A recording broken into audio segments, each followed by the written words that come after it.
Hello students, आज हम फिर हाजिर हैं एक नई वीडियो के साथ। आज हम कर रहे हैं कर चले हम फिदा। कैफी आजमी द्वारा रचित यह गीत है कर चले हम फिदा, जिसकी व्याख्या हमने पिछले वीडियो में कर लिया था। आज हम इसकी प्रश्न उत्तर करेंगे। ठीक है, तो ये कैफी आजमी क्या थे? उर्दू भाषा के प्रसिद्ध कवि थे और शायर भी थे। ये गज़लें भी लिखते थे। बाद में ये फिल्मों में आ गए, गीत भी लिखे और कहानियाँ भी लिखी। इनका ये गीत जो हकीकत फिल्म है उसका ये गीत है, उसमें ये गाया गया था ये गीत। ठीक है, चेतन आनंद की निर्माता है इसके, तो ये उसमें गीत गाया गया था। तो आज हम इसके देखिए प्रश्न उत्तर कर लेते हैं। क्या है? इस गीत की कोई एक ऐतिहासिक पृष्ठभूमि लिखी है। देखिए अभी बताया ना हमने कि ये जो है देशभक्ति पर आधारित है और ये क्या है, फिल्म हकीकत में लिया गया था ये गाना। तो यह गीत सन 1962 में भारत चीन युद्ध की ऐतिहासिक पृष्ठभूमि पर लिखा गया है।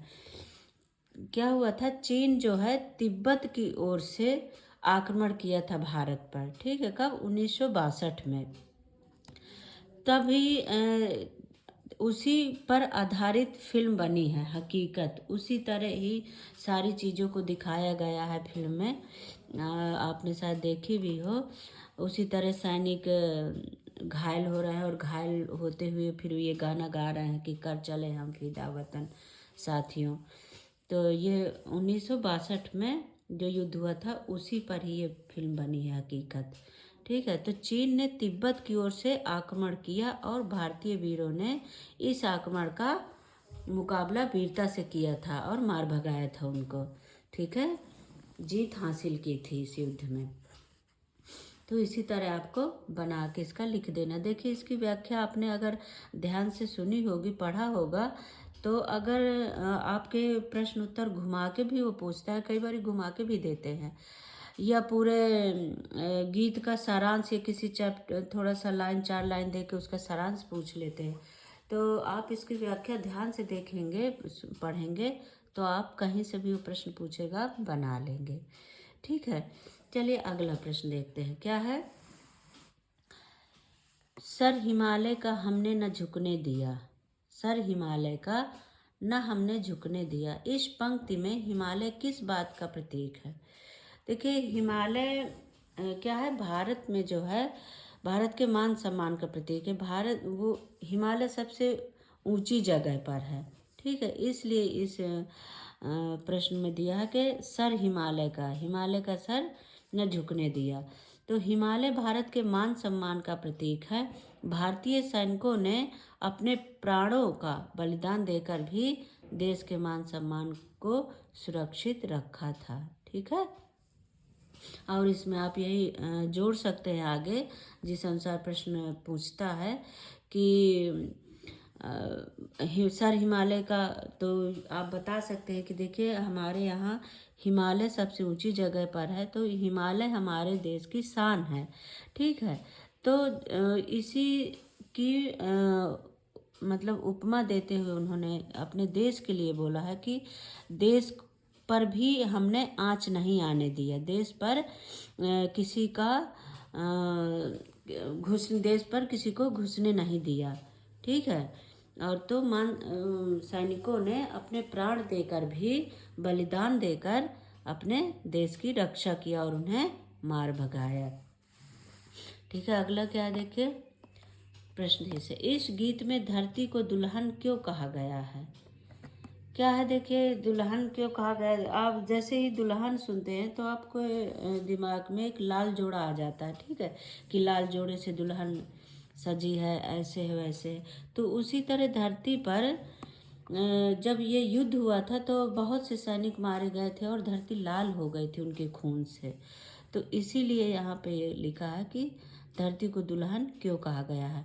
जिस तरह दुल्हन को लाल जोड़े में सजाया जाता है, उसी तरह भारतीय सैनिकों ने अपने प्राणों की आहुति देकर, ठीक है, अपने प्राणियों की आहुति देकर, बलिदान देकर धरती को खून के लाल रंग से सजा दिया था।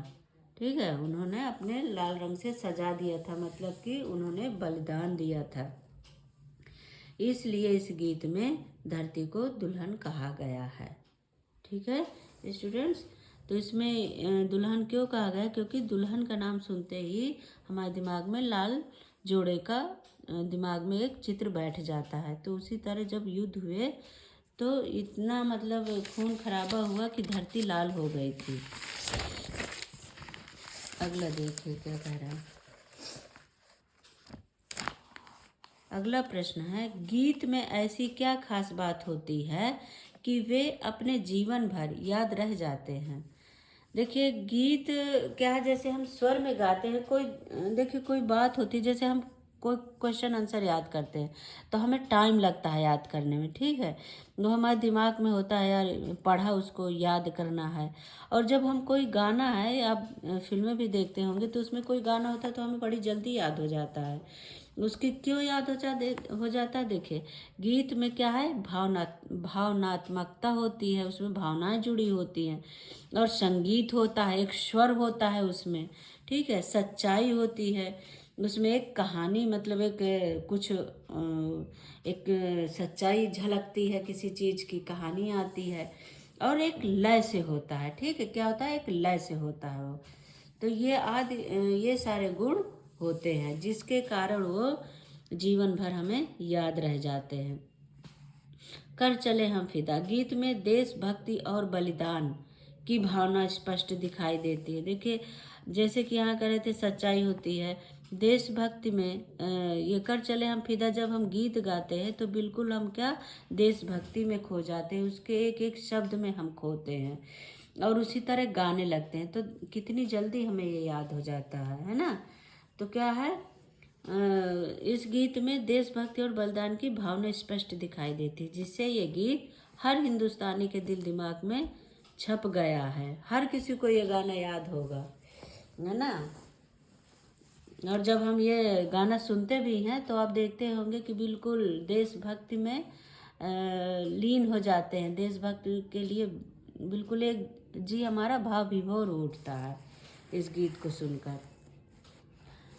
और देखिए अगला प्रश्न क्या है, कवि ने साथियों संबोधन का प्रयोग किसके लिए किया है। हर उसमें आपने देखा होगा पंक्ति में कि साथियों शब्द आया है, तो वही कह रहा है कवि ने साथियों शब्द किसके लिए प्रयोग किया है। तो कवि ने साथियों शब्द का प्रयोग सैनिकों के लिए किया है और देशवासियों के लिए किया है। देखिए क्या है, साथियों कह रहे हैं कि देखो अभी तक तो हमने देश की रक्षा की, हम थे यहाँ पर, अब क्या है वो जा रहे हैं, उनका वो देश के लिए कुर्बान हो रहे हैं। तो वही कह रहे हैं कि हम तो यहाँ से जा रहे हैं, अब तुम्हारे हवाले है। ठीक है, अब हम यहाँ से हम जा रहे हैं और अब ये देश तुम्हारे लिए है, जब तक तुम लोग अभी सैनिक अपने और सैनिकों को कह रहे हैं, सैनिकों के अलावा वो किससे और कह रहे हैं, जो और भी हैं देश के जैसे हम लोग हैं। तो ये सब हम सभी के लिए कहा गया है साथियों। ठीक है, कि अभी तक हम देश पे डटे थे, हमने किसी को अंदर नहीं आने दिया, आए भी तो हमने मार भगाया। ठीक है, अब क्या है, अब आप लोगों की बारी है। तो वही कह रहे हैं, क्योंकि क्या है, क्योंकि सैनिकों का मानना है कि आज हम देश की रक्षा के लिए बलिदान दे रहे हैं, आज तो वो बलिदान दे रहे हैं, आगे आप लोगों को बलिदान देना है, आप लोगों को इस राह पर चलना है। और ये हमारे बाद यह राह सूनी ना हो पाए। ठीक है, यह सिलसिला यूं ही चलता रहे, ये राह सूनी नहीं होनी चाहिए। जो बलिदान है ये रुकना नहीं चाहिए, अपने देश के लिए हमारा बलिदान रुकना नहीं चाहिए। और आने वाले भी देश के मान सम्मान की रक्षा के लिए अपने प्राणों का बलिदान देने को तैयार रहें। आज देखिए हमने दिया और हम बलिदान हो रहे हैं इस देश के लिए, कल तुम्हें देना है। मेरे हर देशवासी को इसके लिए तैयार रहना चाहिए। कभी भी काम पड़े, कुछ भी हो, तो हर देशवासी को अपना फर्ज निभाना चाहिए। इसमें पीछे नहीं हटना चाहिए, क्योंकि हम सब देश के लिए हैं, देश हमारे लिए है, तो हम सब बराबर हैं। देश की रक्षा हमें सबको मिलकर करनी चाहिए। ठीक है, अगला क्या है? अगला प्रश्न, कवि ने इस कविता में किस काफिले को आगे बढ़ते रहने की बात कही है? ठीक है, क्या कह रहे हैं? काफिला। जो काफिला किसको कहा कवि ने? जो बलिदान दे रहे हैं, तो उस चीज को कवि काफिला नाम देता है। ठीक है, काफिला के नाम से बोला है। कवि ने इस कविता में सैनिकों की टोली जो शहीद हो रही है, जो सैनिकों की टोली शहीद हो रही है, वो बलिदान दे रहे हैं देश की रक्षा करते हुए, सैनिकों के समूह के लिए। ठीक है, जो सैनिकों का समूह है, सैनिकों की टोली है, उसको काफिले का शब्द का प्रयोग किया गया है, उसके लिए काफिला शब्द बोला गया है। जो कि जो सैनिकों की टोली शहीद हो रही है, उसको उन्होंने काफिले का नाम दिया है। ठीक है, कवि चाहता है कि यदि सैनिकों की टोली शहीद हो जाए तो अन्य युद्ध की राह पर बढ़ जाए। ठीक है, अगर देखिए सैनिकों की टोली अगर शहीद हो गई तो जो और भी देश के लोग हैं, तो वो भी इसी देश के लिए आगे बढ़कर आए और देश की रक्षा करें। ठीक है, आगे आकर देश के लिए बलिदान दें। तो वही यहाँ पे कवि कह रहा है कि जो सैनिकों का समूह है, ठीक है, सैनिकों का समूह जो बलिदान दे रहा है, कवि ने उसको काफिले का नाम दिया है। यहाँ देश की रक्षा करने वाले सैनिकों के समूह के लिए काफिले शब्द का प्रयोग किया गया है। ठीक है, आगे क्या है? इस गीत में सर पर कफन बांधना किस ओर संकेत करता है? ठीक है, इस गीत में जो ये लाइन आई है कि सर पर कफन बांधना, ये किस ओर संकेत करता है? देखिए, सर पर कफन बांधना का अर्थ पहले तो हमें यही समझना है। देखिए, उसमें यही लिखना है कि सर पर कफन बांधना का अर्थ क्या होता है, इसका मतलब क्या है। ठीक है, तो इसका अर्थ होता है मौत के लिए तैयार हो जाना। ठीक है, कफन बांधना मतलब देखिए, जब कोई मर जाता है तो क्या सफ़ेद उस पर चादर डाली जाती है, तो वही चीज़ कह रहे हैं कि सर पर कफन बांध, यानी कि वो कफन बांध चुके, वो अपने आप को तैयार कर चुके हैं आगे के लिए, कि आगे हम रहें या ना रहें, हमें देश के लिए कुर्बान होना है, हमें देश की रक्षा के लिए जाना है। कवि ने इस गीत में शत्रुओं से लड़ने के लिए सैनिकों की ओर संकेत करता है। ठीक है, सैनिकों की ओर संकेत करता है, अपने देश की रक्षा करते हुए, अपने देश के लिए रक्षा करते हुए अपना सर्वस्व, क्या है, अपना तन मन धन सब कुछ न्यौछावर करने की बात करता है। सैनिक जब युद्ध क्षेत्र में उतरते हैं तो वे देश की मान सम्मान की रक्षा के लिए अपने प्राण तक देने को तैयार रहते हैं। देखिए, सैनिकों में इतना जज्बा होता है, इस तरह से वो जाते हैं कि युद्ध में, कि वो अब आगे क्या होगा वो नहीं सोचते हैं, लेकिन आगे वो बढ़ते रहते हैं दुश्मनों से युद्ध के लिए। वो पीछे अपना कदम नहीं बढ़ाते हैं, वो हर चीज़ के लिए अपना माइंड सेट करके आगे बढ़ते हैं। यही मतलब हुआ कि सर पर कफन बांधना। ठीक है, अब इसका अगला क्या है? अंतिम क्वेश्चन क्या कह रहे हैं कि इस कविता का प्रतिपाद्य अपने शब्दों में लिखे। क्या है प्रतिपाद्य का मतलब? कि इस कविता का पूरे का सारांश जो भी है वो बहुत बड़ा भी ना हो, शॉर्ट में हमें इस पूरी कविता का अर्थ हमें लिख देना, मतलब लिख देना है जो इस प्रश्न में पूछा गया है। तो अब हर चीज़ का छोटा छोटा, जिस तरह से आपने पढ़ा है, तो हर चीज़ का छोटा छोटा आप लिखते जाएं, मुख्य मुख्य बातें आप बता दें पूरे में। क्या कह रहे हैं कि प्रस्तुत कविता में कवि ने देश के सैनिकों की भावनाओं का वर्णन किया है। ठीक है, भावनाओं का वर्णन किया ही है कि हर जगह वो अपने आपको देश के लिए तैयार रखना चाहते हैं और आगे भी सैनिकों से और जो भारतीय हैं उनसे कह रहे हैं कि आप लोग भी देश के लिए कुर्बान हो के लिए तैयार रहो। तो यह कविता देश के सैनिकों की भाषा में लिखी गई है। हाँ, ये कविता जो है पूरी तरह से देशभक्ति पर लिखी गई है कि सैनिक जब जाता है युद्ध में तो उसके दिमाग में क्या क्या चीज़ें होती हैं, ठीक है, जो कि सैनिकों की देशभक्ति की भावना को दर्शाता है। हमें इसमें देशभक्ति देखने को मिलती है। ये गाना सुनो तो अपने आप ही हम देशभक्ति में लीन हो जाते हैं। सैनिक कभी अपने देश की मान सम्मान की रक्षा करने से पीछे नहीं हटते हैं, इसके लिए चाहे उन्हें अपने प्राणों का बलिदान ही न देना पड़े, ठीक है, वो चाहे उनकी जान ही क्यों न चली जाए, लेकिन वो अपने देश की रक्षा से पीछे नहीं हटते हैं। साथ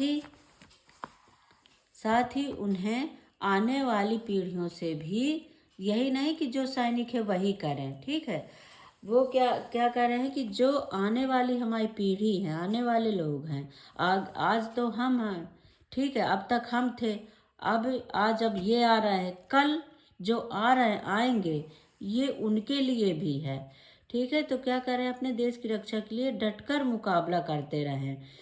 आज हम ही बस से नहीं, आने वाली पीढ़ियों से भी उनकी अपेक्षाएं हैं कि वो भी अपने देश के लिए इसी तरह कुर्बान होते रहें।